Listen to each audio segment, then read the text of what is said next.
예, 자, 오늘은 마태복음 3장 강의 자료의 2번 요한의 물침례에 관한 말씀이 계속되는 중인데, 오늘은 세부적으로 살피는 중심 주제가 뭐냐면 새 하늘에 거할 자들과 새 땅에 거할 자들에 대해서 좀 중점을 두고 말씀을 나누려고 해요. 자, 우선 신명기 10장 14절을 봅니다.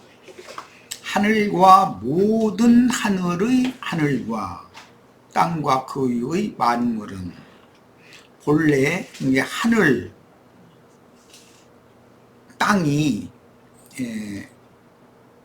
일반 기독교인들이 생각하는 그런 창공 하늘, 또 우리가 발 딛고 살고 있는 이런 땅, 그런 개념이 아니라는 것을 이제 알 수 있죠. 성경이 말하고자 하는 건 이걸 살피는 거예요. 본래 네 하나님 여호와께 속한 것이로되, 이런 표현이 시편 지금 148편 4절만 찾아보라고 해드렸는데 많이 나와요. 자, 에베소서 4장 10절을 봅니다. 내리셨던 그가, 승천하셨다가 다시 오신 그분을 말하는 거예요. 인자로 오셨을 때도 내리셨던 그분이죠. 예수님이 구속을 이룬 후에는 승천하실 때 곧 모든 하늘 위에 오르신 자니 그랬어요. 신명기 14절에 모든 하늘 얘기는 이미 인용을 했으니까 구약 성경을 인용을 하고 있는 건데, 이는 만물을 충만케 하려 하심이라 그랬어요. 그리스도 예수와 함께 성도들이 승천하여 하늘에 앉혀졌다. 이건 에베소서 2장 5절의 표현이고, 히브리서 12장 22절로 24절에 보면 너희가 이른 곳은 하늘의 예루살렘과 하늘의 시온산에 이르렀다, 이렇게 되어 있죠. 자, 이런 성경 개념은 물질계의 창공 하늘로 이런 물질계의 땅에서 이동했다, 그런 개념이 아니다. 이 기독교계는 전부 승천 얘기하면 이런 물질계의 땅에서 창공 하늘 어디로 올라간다, 이런 개념을 갖고 있죠. 그러니까 이런 것이 가르치는 자나 가르침 받은 자들이 다 엄청난 오류를 범하고 있는 거죠. 이 문제가 해결이 안 되면 천국이라고 하는 문제를 이해할 수가 없고, 천국에 들어가거나 지옥에 던져진다는 말이 이해가 안 될 수밖에 없는 거기 때문에 이걸 지금 다루는 거예요. 예수님의 인성은 예수님의 마음에 있는 거고, 신성은 예수님의 영에 있는데, 인성이 신성과 연합하여, 즉 영과 혼이 하나가 되어, 그 말이에요. 구약성경의 그 성전 개념으로는 성소와 지성소 사이의 휘장이 제거되어서 하나가 되는 것을 염두에 두는 표현이에요. 하늘 아버지의 영광에 들어가셨다. 예수 그리스도의 영에 계신 신성은 원래 하나님의 영광을 그대로 가지고 계신 것이었었죠.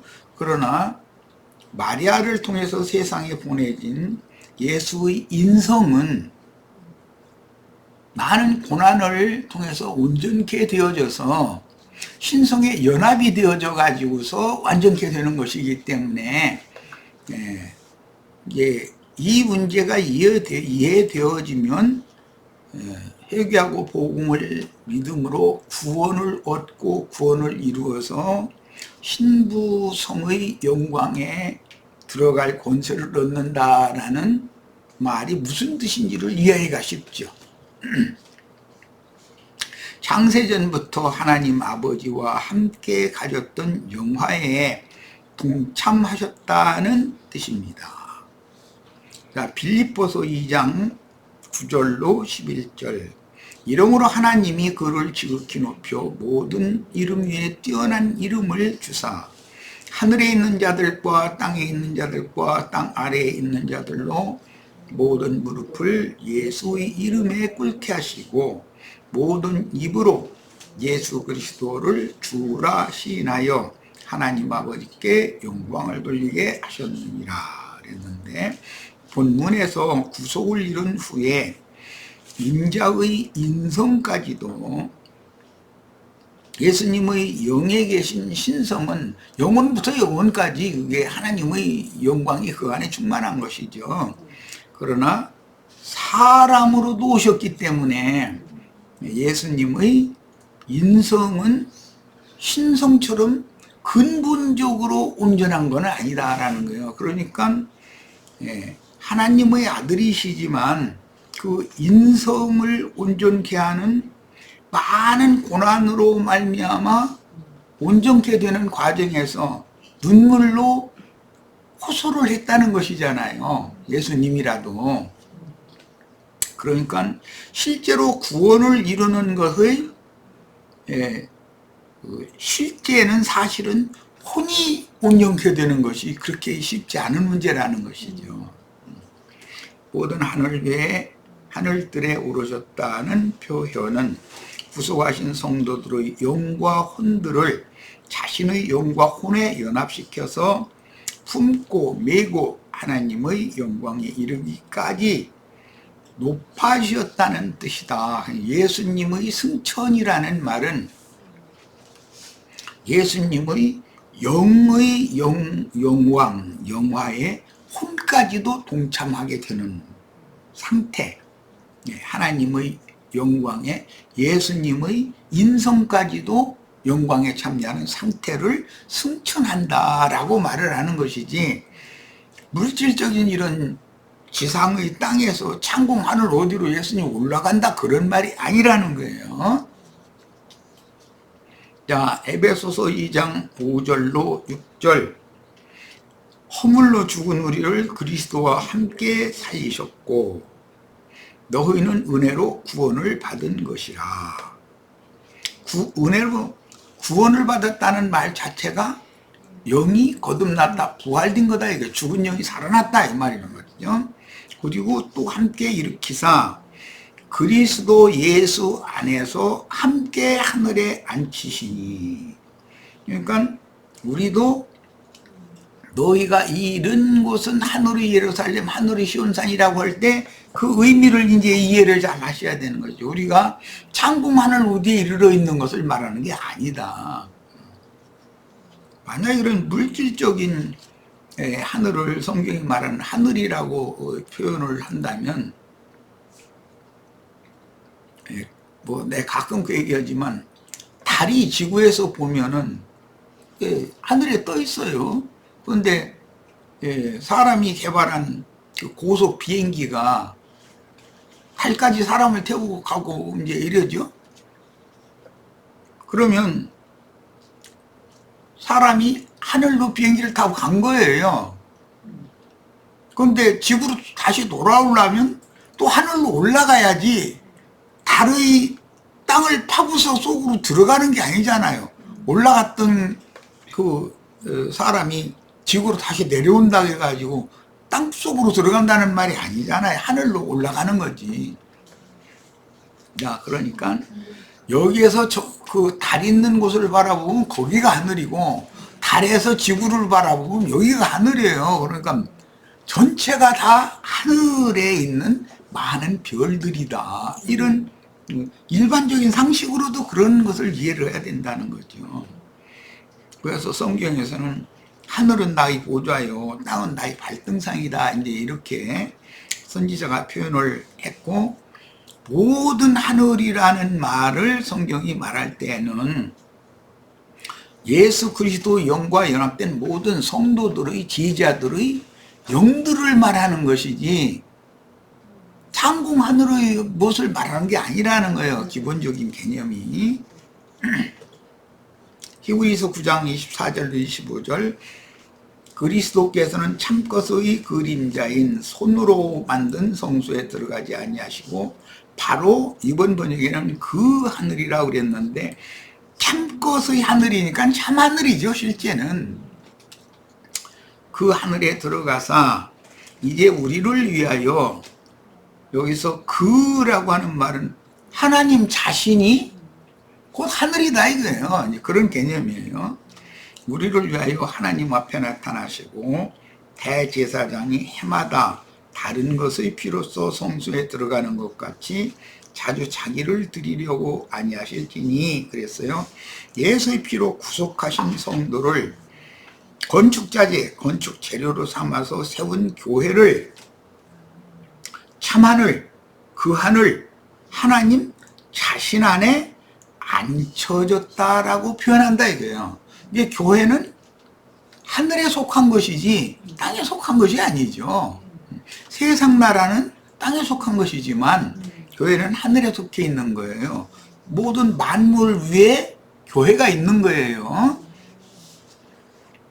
계시록 12장 12절로 12장 11절로 12절, 또 우리 형제들이 어린 양의 피와 자기들이 증언하는 말씀으로써 그를 이겼으니 그들은 죽기까지 자기들의 생명을 아끼지 아니하였도다.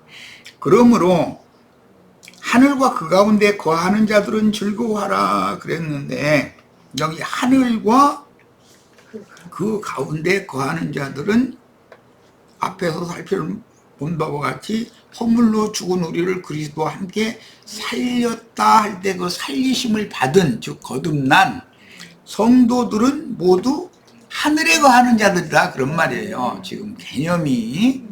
네. 그런데 기독교계는 그들은 예수님이 나팔 부는 전사를 대동해서 오실 때 하늘로 올라갈 것을 꿈꾸고 있죠. 그런데 우리는 이미 하늘에 앉혀진 상태예요. 그 가운데 거하는 자들은 즐거워하라. 그러나 땅과 바다는 화 있을진저.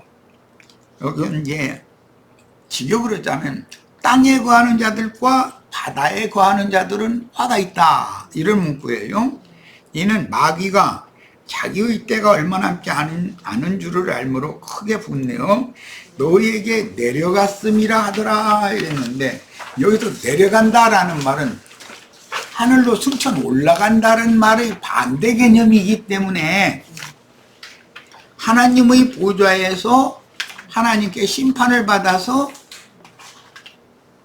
하나님께 버림을 받아서 쫓겨났다, 그런 뜻이단 말이에요. 그런 뜻이지 창궁 하늘에서 뭐 사람 사는 지구로 뭐가 외계인이 내려오고 그런 얘기가 아니라는 거예요. 실제로 계시록 13장 6절, 용이 짐승에게 권세를 주므로 용에게 경배하며 짐승에게 경배하여 이르되 누가 이 짐승과 같으냐. 이 짐승은 바다에서 올라온 열불 짐승들의 우두머리죠. 흔히 말하는 이제 장차 나타날 적그리스도 멸망의 사자라는 말인데, 이 자가 무저갱에서 올라오는 무저갱의 사자죠. 아볼론, 아바돈이라고 표현한다, 이렇게 계시록에는 설명이 되어 있어요. 누가 등이 이와 더불어 싸우리요. 그러니까 이 짐승 인간의 영이 곧 마귀인 것이죠. 5절, 또 짐승이 과장되고 신성모독을 말하는 입을 받았고, 참남된 말을 하는 입을 받았다, 또는 큰 말을 하는 입을 받았다, 이제 이런 뜻인데, 또 42달 동안 일할 권세를 받으니라. 42달 동안이라는 것은 마귀가 그 사자들을 보내요. 이제 짐승 때, 짐승들이 일하는 것은 42달이라고 그러고 증인들이 일하는 것은 1260일이라고 그러죠. 같은 기간이죠, 사실은. 짐승이 입을 벌려 하나님을 향하여 비방하되 그 이름과 그의 장막, 곧 하늘에 사는 자들을 비방하더라. 그러니까 은혜로 구원을 받아서 주와 함께 승천하여 하늘에 앉혀진 자들은 이 짐승과 한패된 자들한테 회방, 비방을 받게 돼 있다는 거죠. 왜 그러겠어요? 그들의 관념과 진리의 말씀이 서로 부딪히니까 이런 문제가 나오겠죠. 구약 성경의 메시아 왕국에 대한 예언들이 성취될 시기가 임박했다는 선포는 유대 교인들이 고대하는 아브라함의 혈통적인 자손들을 위한 메시아 왕국과는 전혀 다른 개념의 하나님 아들들의 왕국 곧 그리스도의 새 몸인 교회를 의미하므로, 이 말은 구약 백성들에게 약속하신 것은 젖과 꿀이 흐르는 가나안 땅을 기업으로 준다는 얘기죠. 그러나 오늘날 우리들 유대 교인들이 볼 때는 이방 죄인들인 우리들은 하늘로 끌어올려서 하늘에 거하는 자들이, 하늘을 유업으로 받는 자들이 되는 이야기죠. 그러니까 새 하늘에 거할 자들도 있지만 새 땅에 거할 자들이 당연히 있다는 기본 진리를 우리는 알아야 된다. 새 땅에 거할 자들은 혈통적인 유대인들과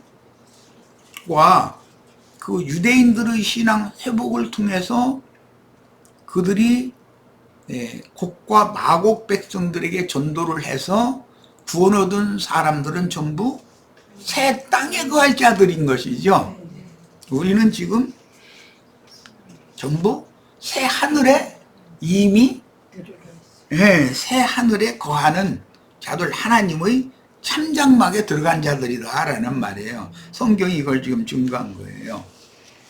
자, 그러나 유대 교인들은 모든 것들이 변혁되고 새로워진 메시아의 신세계를 받아들이려 하지 않고, 이건 이해가 안 되는 거예요. 그들이 영이 거듭나지 않았고 영이 살리심을 받은 적이 없으면 기독교계의 신학박사를 할지라도 지금 우리가 증거하고 성경이 증거한 이런 말이 이해가 될 수가 없죠. 이것은.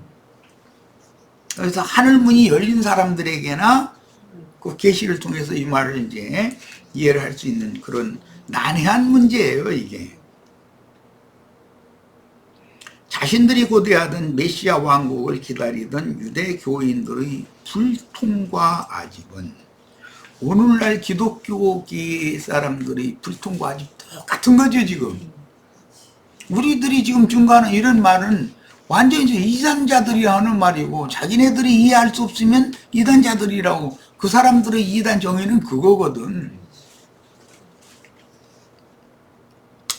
그래서 자신들의 메시아로 자기 땅, 자기 백성들에게 오셔서 하나님의 공의와 공법을 새로 집행하여 공평과 평등을 실현하는 메시아의 왕국인 새로운 피조세계 곧 천국의 왕권을 가지고 오신 메시아를, 자신들의 메시아를 이단자로 몰아서 이방인의 손을 빌려서 죽였다 이거예요. 자신들의 율법으로 정죄하고 사형수로. 자신들의 메시아를 죽이고 대적한 범죄를 회개할 유예기간을 36년을 주셨죠. 예수님이 그들의 구원을 위하여 오셔서 전도를 하다가 34세 때 죽었으니까 AD 70년에 심판이 집행됐으면 36년이라고 하는 또 회개할 기회를 또 한 번을 준 거잖아요. 그런데도 끝내 회개하고 돌이키지 않으면 이제는 어떻게 할 수 없다는 거예요. 예언대로 그 영혼들을 이제 다음 메시지에서 나오는 도끼가 이미 나무 뿌리에 놓였으니 좋은 열매 맺지 않니 하는 나무마다 다 뿌리부터 찍어가지고 꺼지지 않는 불에 던져버릴 거다. 이제 이렇게 말씀을 이제 선포를 하시는데, 하나님의 임하심이라는 말은 먼저 대적하는 자들, 끝까지 대적하는 자들에게는 심판이 집행되는 것이고, 심판이 집행되어져서 이 세상 나라가 정화되어져, 청소가 되어져야 거기에 주님의 나라가 임하는 거예요. 그러니까 이런 기본 원리를 이제 우리는 잘 이해를 할 필요가 있는 거죠. 그래서 자신들의 메시아를 자신들의 율법으로 정죄하고 이방인의 손을 빌어서 이제 죽였는데, 그 그 죄에 대하여 유예 기간을 36년을 더 주셨죠. 오래 참으시는 거예요. 하나님 한 번 더 기회를 주시고. 그러나 끝내 배척을 하면 혈통적인 이스라엘은 그 나라를 빼앗기고, 이것은 예수님이 경고로 여러 번 말씀을 하신 거예요. 너희는 그 나라를 오히려 빼앗기고, 너희가 존귀하던 세리와 창기와 모든 죄인들이 아브라함과 이삭과 야곱과 함께 그 나라에 먼저 들어가 있는 것을 너희가 보는 날이 올 거다. 그때 너희는 슬피 울며 이를 가게 될 거다 라고 여러 번을 예언을 하셨어요. 그런데 그 말씀이 집행이 됐는데도 못알아. 이게 뭔 소리인지를 몰라 지금. 그러면 기독교인들이 이 말을 아는 사람이 몇 명이나 있겠냐 이거예요. 결론적으로 이제 주님께서 말세 예언을 이루기 위하여 온 땅을 주 앞에 모셨었다가 보내심을 받은 하나님 일곱 영 일곱 눈들이라고 하는 선지자들의 영의 하나님이 계시의 말씀을 맡겨서 보내신 증인들의 선포를 귀담아 들으려는 마음이 없으면 안 들리면 할 수 없는 거예요, 이거는. 그러니까, 천국이라고 하는 것은 마음과 귀의 할례를 먼저 받아가지고 귀가 뚫려서 들려야 눈도 열리는 것이거든, 이게.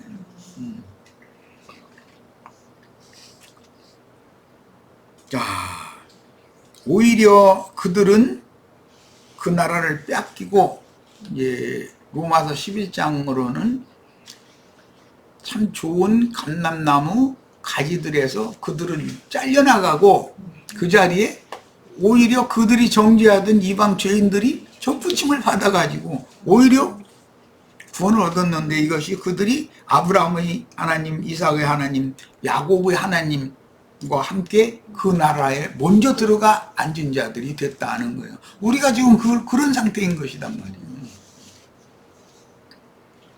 인간의 교만과 선민사상으로 굳어진 완악함은 소위 보수라는 명목으로 신문명과 신문물을 받아들이려 하지 않는 특성이 있으므로 완전한 개혁자로 오신 자신들의 메시아를 배척한 것입니다.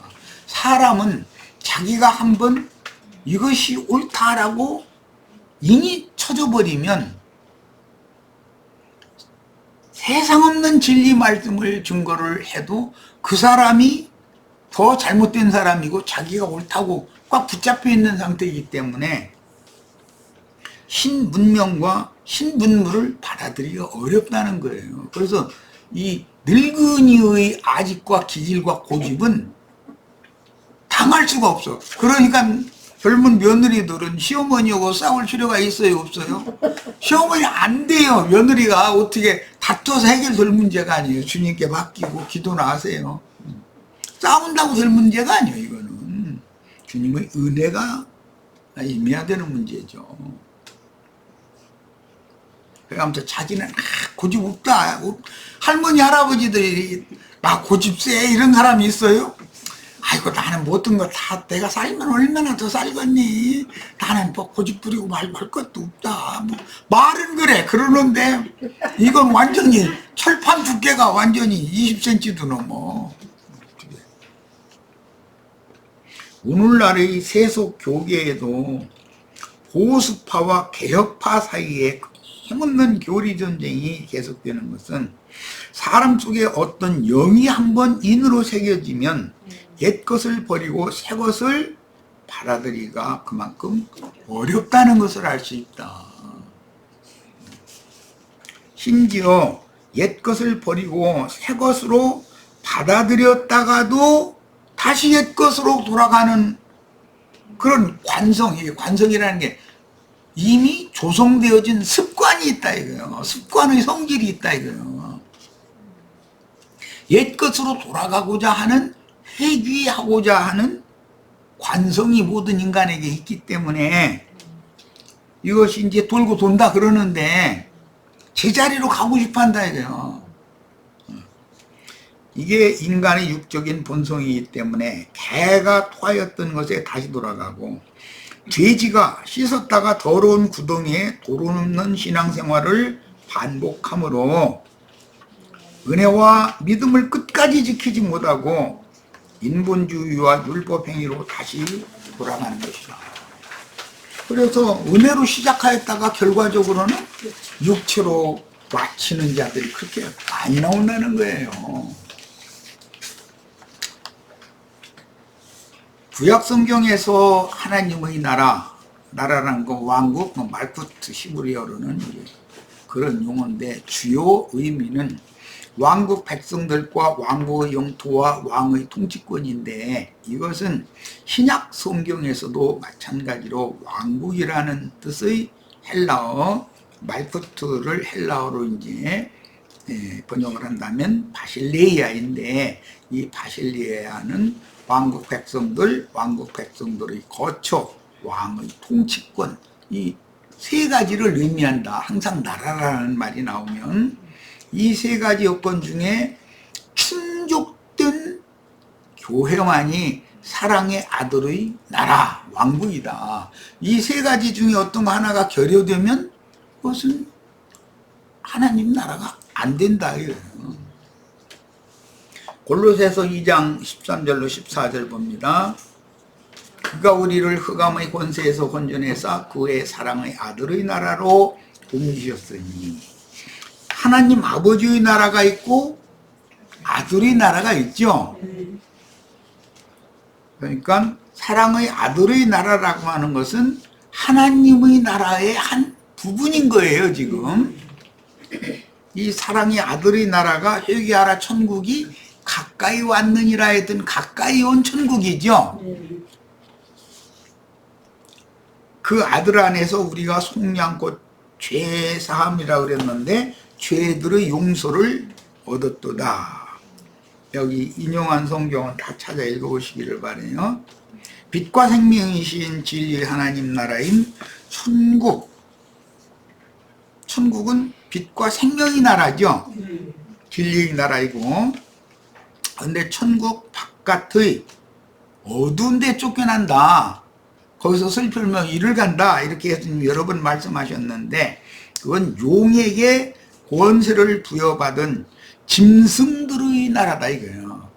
이것은 세상 나라와 세상 교계를 통칭해서 하는 말이다. 바깥 어두운 데라는 거는.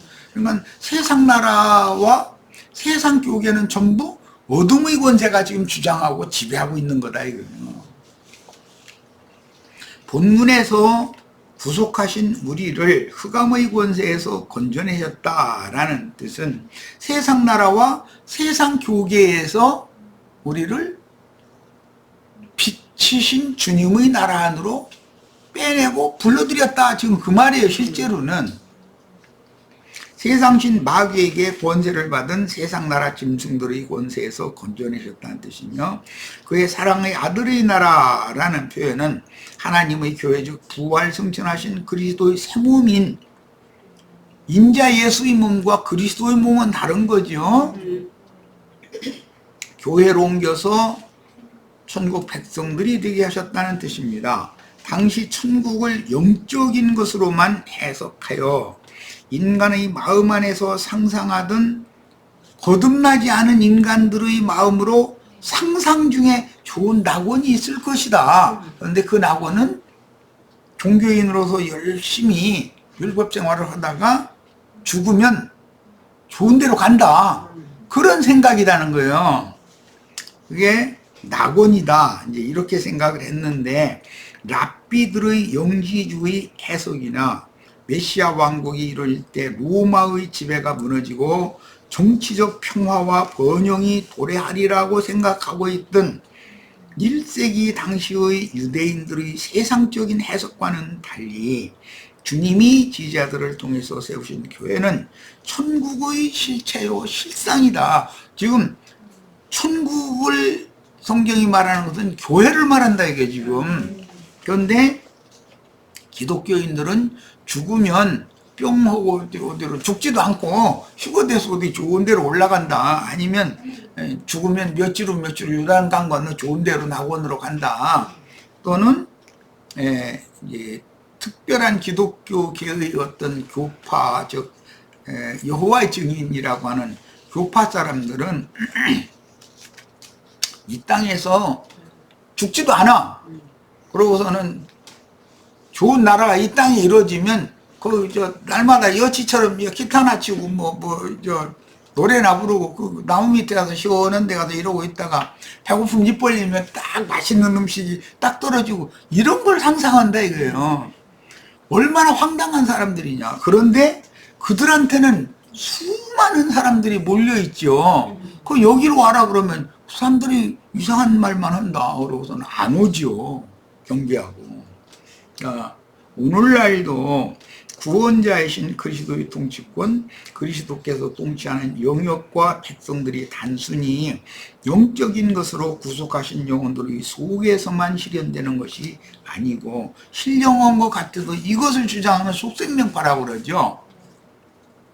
구체적으로 그 영이 되어 재림하신 그 그리스도의 통치를 받는 성도들로 세운 교회, 아들의 통치권이 집행되는 교회가 사랑의 아들의 나라이기 때문에 그 교회가 세상 나라에 실존해야 된다 이거예요. 그러니까 천국은 현세에 있는 거지요. 앞으로 죽어서 가는 게 아니에요.